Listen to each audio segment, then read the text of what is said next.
Apa kabar semuanya? Semoga kalian selalu baik-baik saja. Ini adalah pertemuan kita yang pertama di dalam mata kuliah program komputer edisi spesial COVID-19.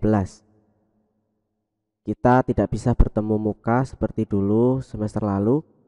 Namun begitu, semoga ini tidak mengurangi kesempatan dan semangat kita untuk terus tetap belajar dimanapun kita berada. Baiklah, hari ini eh, kita akan membahas tentang pengantar mata kuliah program komputer.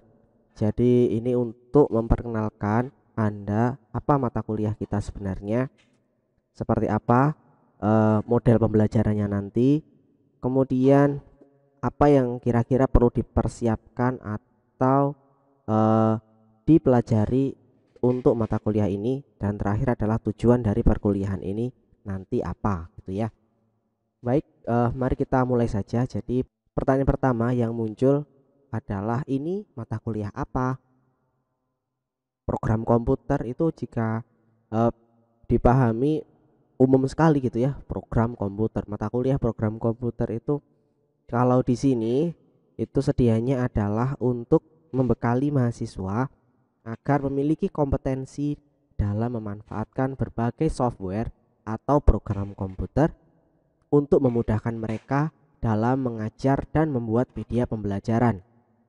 Nah, sebenarnya nama mata kuliah program komputer itu memang dibuat secara umum sekali karena fokusnya memang untuk mempelajari berbagai macam software atau berbagai macam program komputer agar calon Bapak Ibu guru nanti mereka bisa memanfaatkan berbagai macam aplikasi tersebut di dalam mengajar gitu ya. Terus kenapa ini penting? Yang pertama karena agar mahasiswa sebagai calon guru matematika memiliki skill dalam memanfaatkan berbagai aplikasi untuk mendukung pembelajaran di era 4.0.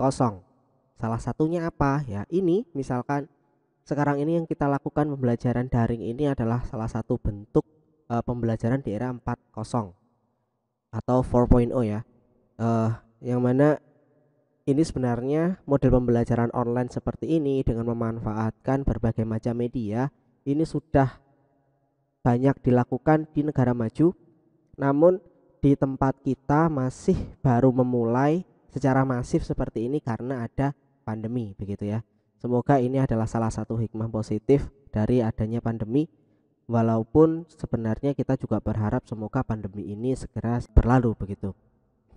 Kemudian poin kedua, kenapa ini penting? Karena mata kuliah ini nanti mampu memberi pengalaman dan pengetahuan dasar dalam membangun sebuah game sebagai media pembelajaran. Nah, alhamdulillah semester kemarin kakak tingkat Anda dalam mata kuliah ini itu banyak yang berhasil membuat sebuah game pembelajaran dan bahkan ada juga yang jadi juara di dalam lomba karya tulis ilmiah begitu ya.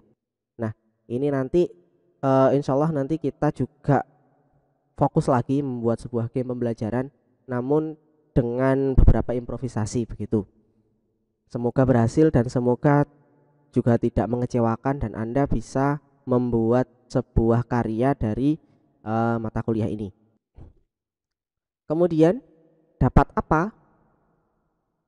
Dapat apa? Yang pertama nanti diharapkan ya, setelah Anda selesai mengambil mata kuliah ini, Anda menguasai berbagai macam aplikasi pendukung pembelajaran. Karena sebenarnya banyak sekali aplikasi pendukung pembelajaran yang bisa kita manfaatkan sehingga pembelajaran kita bisa lebih optimal. Kemudian yang kedua adalah memahami konsep pengembangan game. Jadi nanti ada beberapa pertemuan yang kita fokusnya adalah pembuatan game pembelajaran tentunya. Nah, mulai dari rencana awal, kemudian pengumpulan aset, kemudian membangun sebuah logic game dan menjadi sebuah game dan mendistribusikannya nanti itu adalah bagian dari konsep pengembangan game yang akan kita pelajari. Yang nomor tiga adalah mampu membuat game pembelajaran berbasis web. Ini berbasis web dan mobile sebenarnya, karena game yang dibangun ini nanti tidak terbatasi oleh oh ini hanya bisa dibuka pakai laptop, oh ini harus online atau seperti apa gitu ya. Jadi nanti ini kita buat game pembelajaran ini multi platform, artinya siap dibuka di device apapun begitu. Dan yang terakhir adalah memahami model pengembangan game pembelajaran. Ini harusnya dibalik ya, memahami model pengembangan game dulu baru mampu membuat gamenya. Tapi nggak masalah, intinya seperti itu. Strategi perkuliahan yang pertama, pembelajaran ini nanti sepenuhnya menggunakan e-learning kampus. E-learning kampus sudah berjalan sekitar 2 minggu ini, dan di awal minggu kemarin masih banyak sekali masalah terkait dengan e-learningnya, juga terkait dengan penguasaan dosen terhadap pembuatan materinya, kemudian kemampuan mahasiswa dalam memanfaatkan e-learning juga masih kurang pengalaman begitu ya. Semoga ini di minggu ini dan seterusnya kita bisa lebih optimal dalam menggunakan e-learning ini. Di dalamnya nanti kita mulai dari presensi. Anda harus lakukan presensi setiap minggu, yang mana waktu presensi ini tidak saya batasi per jam, namun full 1 hari, hampir 24 jam gitu ya. Tapi tidak sampai 24 jam, mulai dari jam 7 pagi sampai jam 11 malam. Anda bisa lakukan presensi di hari Anda melaksanakan kuliah sesuai dengan jadwal pembelajaran yang diberikan oleh kampus. Jadi kalau kita kuliahnya hari Rabu, ya Anda bisa presensi mulai jam 7 sampai jam 11 gitu. Kemudian materi juga, nanti materi saya sampaikan beberapa nanti dalam bentuk lesson terbimbing begitu. Artinya Anda membaca materi yang ada di dalamnya, ada modulnya, ada videonya, Anda baca, dan aktivitas Anda di dalam mempelajari materi itu akan terekam ke dalam sebuah progres pembelajaran. Jadi pastikan progres pembelajaran Anda yang Anda lakukan nanti itu 100% gitu ya. Karena nanti ada kuisnya juga, ada soal-soal yang harus Anda jawab untuk mengetahui atau evaluasi bahwa Anda sudah memahami materi yang sudah Anda baca. Dan terakhir adalah pengumpulan tugas. Nanti pelaksanaannya juga menggunakan e-learning ini dalam waktu 1 minggu begitu ya. Jadi tugas-tugas yang saya berikan nanti pengumpulannya maksimal 1 minggu. Diharapkan Anda mengumpulkan tepat waktu, jangan sampai terlambat. Yang nomor 2, pembelajaran kita nanti menggunakan konsep flip classroom. Artinya materi saya bagikan, Anda pelajari, kemudian jika ada hal-hal yang kurang sesuai atau ada hal-hal yang perlu Anda tanyakan atau kurang dipahami, Anda bisa tanyakan nanti di dalam forum. Jadi nanti setiap topik itu akan jadi nanti setiap topik itu saya akan membangun sebuah room gitu ya, ruang diskusi. Anda bisa maksimalkan itu untuk membahas materi-materi yang sudah kita pelajari. Kenapa harus di forum? Yang pertama, nanti teman-teman bisa tahu juga pertanyaan apa yang Anda utarakan, dan nanti teman-teman juga bisa membantu menjawab jika mereka paham atau mereka tahu gitu ya. Jadi nanti bisa lebih hidup forum diskusi kita di kelas.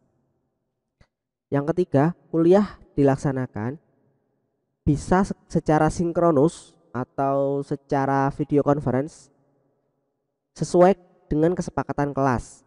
Ini saya tidak akan menjadwalkan setiap 1 minggu sekali harus video conference, 2 minggu sekali atau berapa minggu sekali, tidak. Namun nanti sekali waktu saya akan tanyakan kepada kalian, kira-kira pembahasan ini kita laksanakan video conference ya gitu. Nanti kita sepakati jam dan harinya begitu. Tidak harus waktu kita kuliah juga sih. Fleksibel aja kalian bisanya hari apa. Anda juga bisa nanti mengutarakan atau mengusulkan untuk video conference jika memang merasa materi yang dipelajari kurang paham gitu ya. Pak, kami minta video conference biar lebih jelas. Nanti kita mulai saja conference-nya. Begitu. Dan yang terakhir, mahasiswa menjadi pembelajar, menjadi penggali sumber pengetahuan di berbagai platform, mengelaborasi dan memanfaatkannya. Berarti memang dalam situasi pandemi ini kalian harus lebih aktif dalam mempelajari sendiri berbagai macam materi, karena informasi sekarang sudah bebas sekali ada di internet. Kalian bisa memanfaatkan berbagai fasilitas yang ada secara gratis begitu ya. Kemudian presensi, seperti saya jelaskan tadi bahwa presensi bisa dilaksanakan dalam waktu 1 hari. Jadi saya kira tidak alasan untuk tidak hadir, apalagi hadirnya juga online saja, tinggal login, Anda cek log begitu ya, centang bahwa saya hadir. Nanti terkait dengan asumsi Anda melaksanakan presensi itu, berarti Anda nanti sudah tahu asumsinya, Anda sudah paham bahwa ada materi kita hari ini adalah apa, kemudian ada tugas apa, Anda sudah paham. Konsekuensinya dalam 1 minggu Anda harus mengerjakan itu gitu. Jadi mempelajarinya pun untuk mencapai progres materi lesson pembelajaran sampai 100% pun juga bisa dilaksanakan dalam tenggat waktu 1 minggu itu. Poin di dalam presensi antaranya adalah kehadiran, keaktifan di dalam forum, dan tepat waktu dalam mengumpulkan tugas.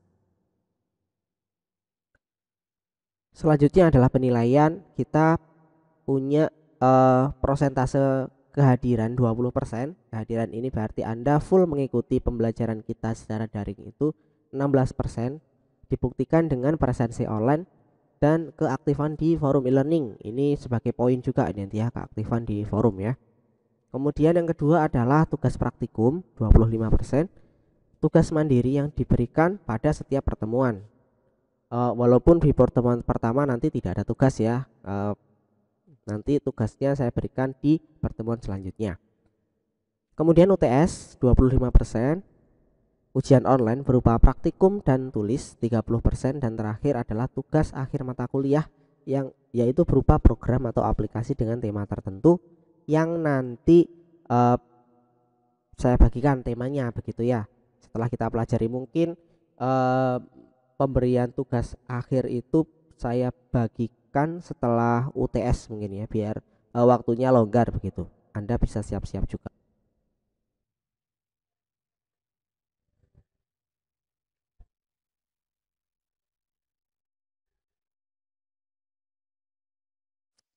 Oke, untuk topik perkuliahan kita ada beberapa topik yang akan kita bahas di dalam pembelajaran 1 semester ini. Yang pertama ada pengantar yang hari ini kita mulai gitu ya. Kemudian konsep pembelajaran 4.0 ini kita akan membahas macam-macam konsep pembelajaran modern, utamanya di dalam. Yang kedua adalah konsep pembelajaran 4.0 atau 4.0. Kemudian yang nomor 3 adalah Advanced Microsoft Excel untuk evaluasi. Di sini nanti kita langsung bahas saja bagian hal-hal yang memudahkan kita di dalam mengevaluasi hasil pembelajaran. Kemudian yang nomor 4 adalah video pembelajaran. Di sini dua kali pertemuan. Ini nanti sampai pada publish ke YouTube dan konsep monetize ya di dalam YouTube. Kemudian UTS. Nanti UTS-nya adalah membuat produk video pembelajaran juga berdasarkan materi yang sudah kita pelajari sebelumnya. Kemudian animasi pembelajaran. Ini nanti animasinya karena hanya 2 kali pertemuan, kita fokus pada pembuatan animasi pembelajaran yang simple yang bisa dikomunikasikan dengan video. Jadi semacam modul gitu ya, modul pembelajaran video animasi begitu. Kemudian konsep game pembelajaran ini kita pelajari serangkaian dari pembuatan game ya. Anda harus paham game pembelajaran itu seperti apa. Kemudian merancang game pembelajaran. Kemudian dalam merancang game pembelajaran ini sebenarnya ada metode atau metodologi yang perlu dipahami agar game yang kita bangun itu bisa berhasil. Selanjutnya adalah pembuatan game. Ini menggunakan konstruk 2. Kemudian bagian game konstruk 2 juga adalah logika game dan behavior. Nanti itu hanya fokus pada pembuatan gamenya, kita hanya 2 pertemuan ya. Nanti kalau kurang bisa kita lanjut di luar pembelajaran. Artinya kita bisa diskusikan lagi nanti. Kemudian terakhir adalah konsep penulisan jurnal ilmiah. Itu kalau di total ada 14 pertemuan, yang mana 1 kali pertemuan lagi adalah untuk waktu bagi Anda membangun gamenya, dan yang terakhir pertemuan ke-16 nanti adalah UASnya, yaitu berupa 2 produk, itu game pembelajaran dan jurnal ilmiah. Ini konsep penulisan jurnal ilmiah kita bahas 1 kali pertemuan agar Anda paham, agar jurnal yang Anda bangun nanti juga bisa diterima atau masuk ke dalam rumah jurnal. Mungkin itu yang bisa kita bahas pada video ini. Saya akhiri cukup sekian. Kita jumpa lagi dalam video selanjutnya. Assalamualaikum warahmatullahi wabarakatuh.